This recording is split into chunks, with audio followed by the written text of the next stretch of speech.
8h29, bonsoir, vous êtes en direct sur Énergie 12, merci de nous retrouver, les journalistes sont avec nous et vont m'accompagner jusqu'à 20h avec ce soir François Viau, directeur de la rédaction de Télécâble Sat, Paul Vermus, journaliste à VSD, Marie Bonnat, journaliste à Énergie 12, Alexandre Maras, journaliste à Gala, et Nicolas Agui, rédacteur en chef à Télépoche.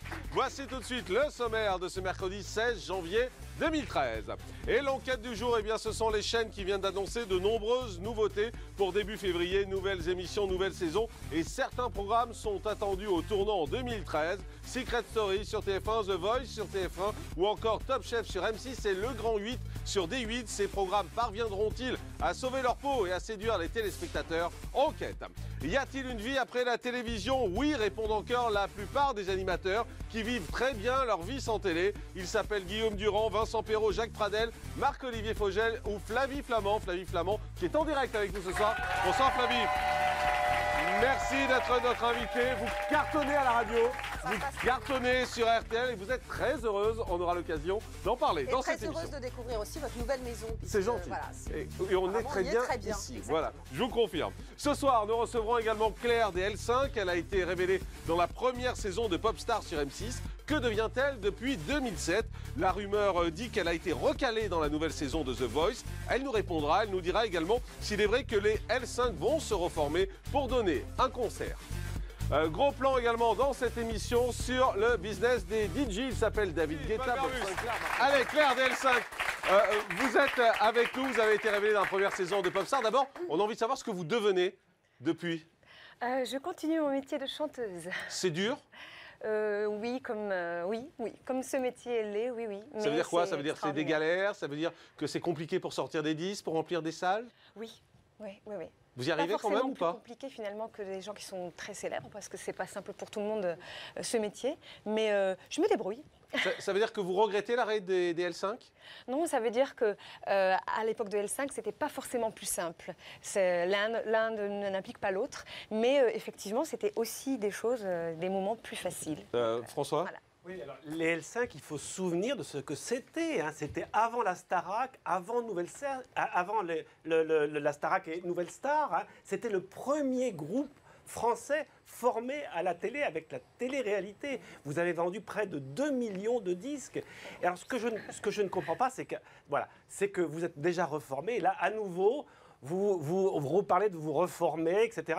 Vous avez passé une audition aussi de The Voice. Pourquoi vous insistez à ce point alors que ça a été une véritable descente aux enfers pour vous? Je crois que même vous, l'historien de la télé-réalité. Mais non, mais attendez, laissez-la répondre, Claire. Ah, ça a l'air très dramatique comme ça, mais non, c'est... Non, mais c'est intéressant parce que c'est vrai que les gens imaginent beaucoup de choses. C'est la perception qu'on a en tout cas. Et souvent, c'est dramatisé. Ouais. Surtout que nous, les artistes, on est des gens qui sont dans l'émotion, donc on nous voit pleurer, on nous voit rire, et on est aussi des métiers où on a une sensibilité, on est très ballotté facilement.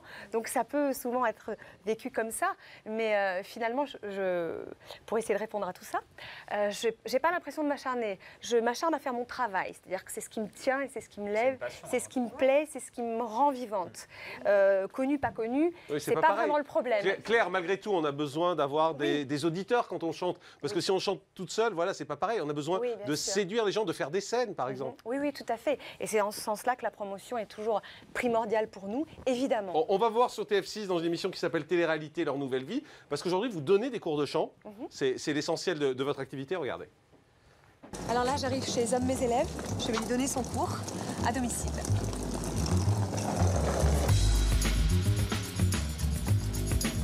Hello. Bonjour. Comment ça va? Et toi? Ça va, merci. Bon, je m'installe, hein? Ok, ben j'arrive.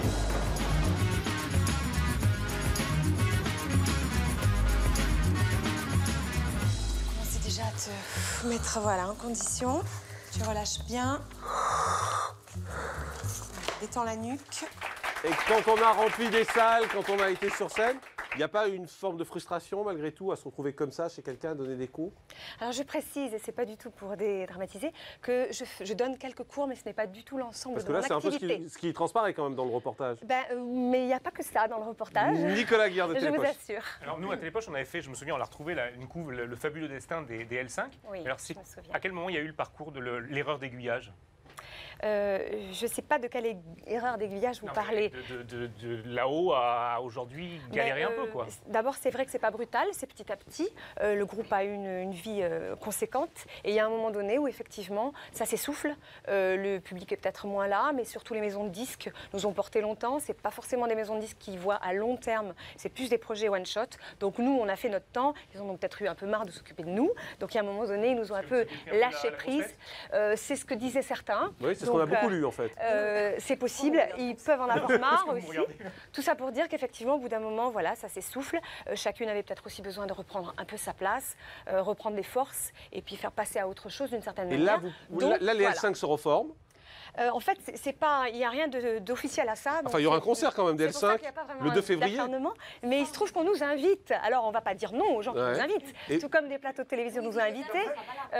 Non, TF1, M6 nous a fait venir. On est venus. C'est toujours des beaux moments pour se retrouver ensemble et chanter notre musique. Donc, on ne peut pas refuser ce genre de choses. Petite Donc là, question courte, on vient Flavie. nous chercher, mais on vient, tout simplement. Non, c'est pas une petite question courte, c'est une réaction. Moi, j'ai reçu Claire avec les L5 à l'Olympia pour Star à domicile. Je m'en souviens très bien. Elle avait chanté d'ailleurs avec Serge Lama et c'était un très beau moment. Et je trouve toujours vraiment, mais assez révoltant, pardon, ça m'énerve quand on dit à Claire, c'est de l'acharnement, c'est ceci, c'est cela. Claire, elle a vécu une aventure merveilleuse avec les L5, elle va la revivre en reformant. Entre-temps, elle vit de sa passion. Et c'est pas parce qu'on a fait des scènes et qu'on a été célèbre et que tout à coup, on fait autre chose que c'est pas bien. Mais non, on dit pas que c'est pas bien, au contraire.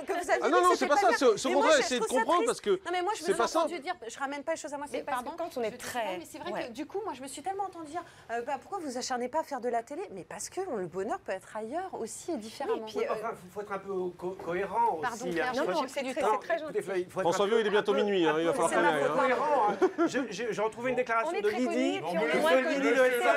Allez, merci en tout cas. Merci Claire DL5 d'avoir été avec nous. Merci Flavie Flamand. En effet, pour s'entendre, c'est sur RTL. Michael Canitro, merci également d'avoir été avec nous. DJ producteur Liv Mina, où vous serez un peu partout en France et à travers le monde. Et puis Claire, 2 février, Pavilly, en Normandie, avec les L5, ou presque. Merci à tous, à demain en direct, 18h30 sur NRJ12.